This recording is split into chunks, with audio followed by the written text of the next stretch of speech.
Alors Salem, donc cette vidéo, elle est pour les personnes qui pensent que, Shahar, ça veut dire, pleine lune et non pas, mois, enfin plutôt lunaison. Parce que Shahar, oui, je suis d'accord, c'est en rapport avec la lune, mais pour moi, c'est lunaison. Je vais vous expliquer pourquoi. Donc en fait, il suffit de se rendre, par exemple, à la sourate 2, verset 226. Il y en a d'autres comme ça, mais je prends celui-là. Donc, pour ceux qui font le serment de se priver de leur femme, il y a un délai d'attente de 4 shahrs. Donc, concrètement, comment ça se passe? Si ça voudrait dire pleine lune, il faudrait que j'attende une pleine lune, puis deux, puis trois, puis quatre d'affilée. D'accord? Sauf que ça va pas être la même durée pour tout le monde, d'une personne à l'autre. Enfin, je m'explique. Euh, Ça dépendra du moment où vous vous situez par rapport à la prochaine pleine lune. Donc, si vous avez prêté serment 2 jours avant la pleine lune, ou si vous prêtez serment 2 jours après la pleine lune, il y aura à peu près un décalage d'un mois. Donc, les personnes n'auront pas le même délai pour réfléchir et ça correspond pas à l'éthique du Coran.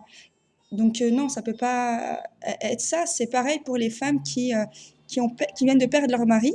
Il faut qu'elles attendent 4 shahrs et 10 jours pour pouvoir se remarier. Donc c'est pareil. Si son mari décède 2 jours avant la pleine lune, elle aura 3 mois et 10 jours voilà, de délai à attendre. Alors que s'il y a une femme qui perd son mari 2 jours après la pleine lune, ben, enfin, elle attendra 4 mois et 10 jours.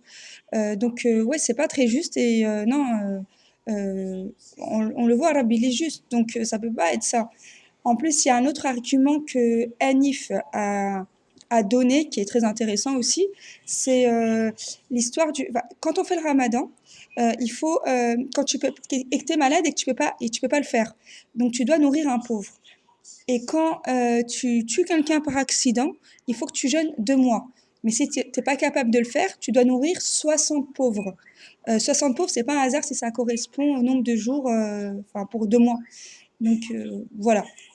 Voilà. Il y en a qui disent ça peut pas être lunaison.